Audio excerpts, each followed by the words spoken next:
Bonjour mes chers, je vais vous parler du pluriel des noms composés. Alors, concentrez-vous et écoutez ce qui va suivre. Vous allez voir que c'est super facile.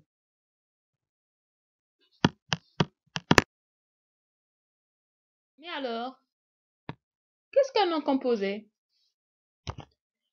Un nom composé est un mot formé de deux ou plusieurs mots. De nombreux mots sont réunis ou soudés en un seul mot. À titre d'exemple, un porte-manteau, un portefeuille. Observez bien, un porte-manteau et se compose de deux mots, porte-manteau, mais ils sont réunis ou bien soudés, donc ils forment un seul mot composé. Ou bien un portefeuille, la même chose, mais il peut être également formé de plusieurs mots séparés par un trait d'union. Un arc-en-ciel, arc-en-ciel, donc il se compose de trois mots. Un coffre-fort, ce mot se compose de deux mots, mais il donne un seul nom composé, un rez-de-chaussée. Ils sont séparés par un trait d'union. Regardez, il y a des traits ici. Par contre, un porte-manteau, ils sont soudés ou bien réunis en un seul mot. Il peut être aussi sans un trait d'union, mais par une proposition, comme une pomme de terre, une machine à laver. Donc, une pomme de terre est réunie par la préposition de. Une machine à laver réunie par à. Maintenant, on passe à la question qui pose des difficultés en langue française. Comment former le pluriel des noms composés? Pour répondre à cette question, il faut donc connaître la nature de chacun des mots qui le composent. Tout d'abord, un nom composé en un seul mot. Ça veut dire qu'il se forme d'un seul mot, avec soudé ou bien réuni en un seul mot. Généralement, la marque du pluriel se met à la fin des noms, comme un gendarme, des gendarmes. Donc rien ne change. On met seulement la marque du pluriel à la fin du mot, si, comme S.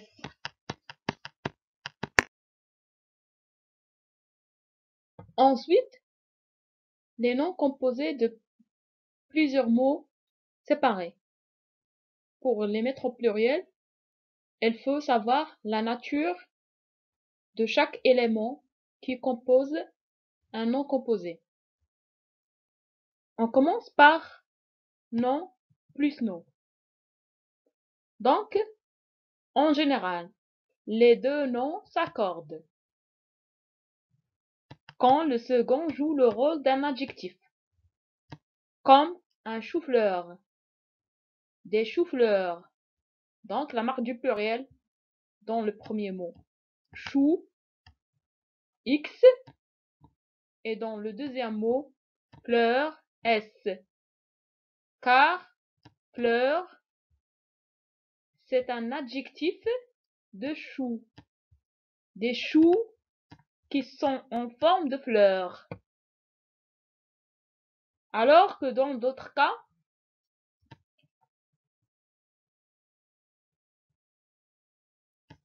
quand le second est un complément, le premier uniquement s'accorde, comme un timbre-poste, des timbres-poste. Donc, puisque Le second mot poste est un complément du timbre, car du timbre pour la poste. Le premier mot prend la marque du pluriel. Dans un autre cas, quand le premier nom est savant, le second s'accorde, comme une tragicomédie, des tragicomédies. Donc, tragi reste invariable, alors que comédie prend la marque du pluriel S. Un micro-ondes, des micro-ondes, mécro. Le mot mécro reste invariable, onde prend S.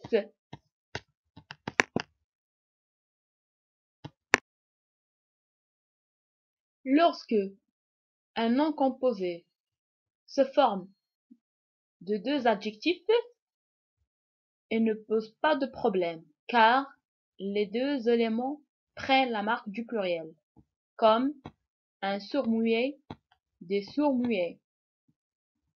Donc, sourd se termine avec S, muet, S également. Un clair-obscur, des clairs-obscurs. Vous remarquez qu'il n'y a pas de problème ici. Les deux éléments prennent S. Également, dans le cas où un nom composé se forme d'un adjectif et d'un nom, les deux éléments se mettent au pluriel, comme un coffre-fort, des coffres-forts. Donc, coffre, c'est un nom. Le nom, ici, prend S. Fort, adjectif, prend également S. Un court-métrage, des courts-métrages. Court, c'est un adjectif. S, métrage, un nom, elle prend S.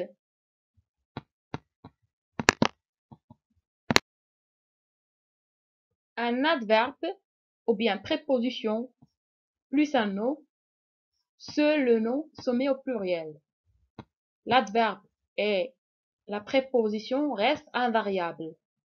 Ça veut dire, elle ne prend pas la marque du pluriel, ni l'adverbe, ni la préposition. Par exemple,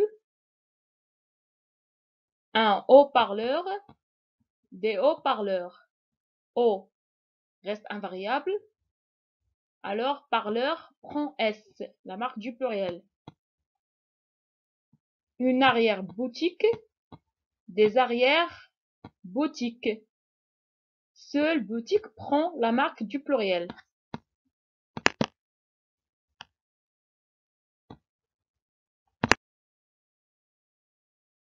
Concerne le verbe plus nom, le verbe reste invariable alors que le nom se met soit au pluriel, soit au singulier en fonction du sens. Par exemple, des porte-serviettes.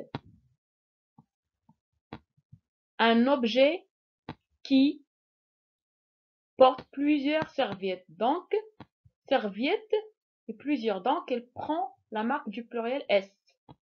Alors que des lave-vaisselle, pour laver la vaisselle, donc, elle ne prend pas la marque du pluriel. Elle reste invariable aussi.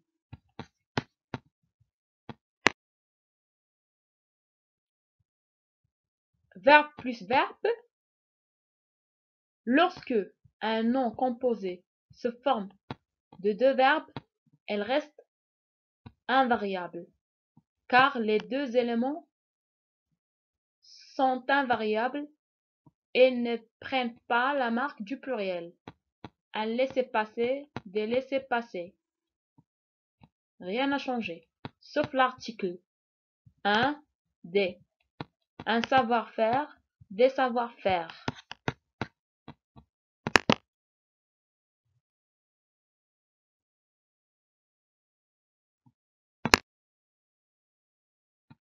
Verbe plus adverbe également reste invariable. Si un nom composé se forme d'un verbe plus un adverbe, il reste invariable, comme un passe-partout, des passe-partout.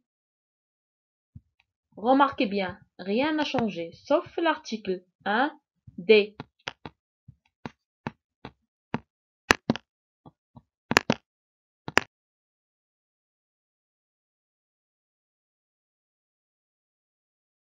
Cher de votre attention. Et j'espère bien que vous avez appris quelque chose avec moi aujourd'hui. Et à la prochaine.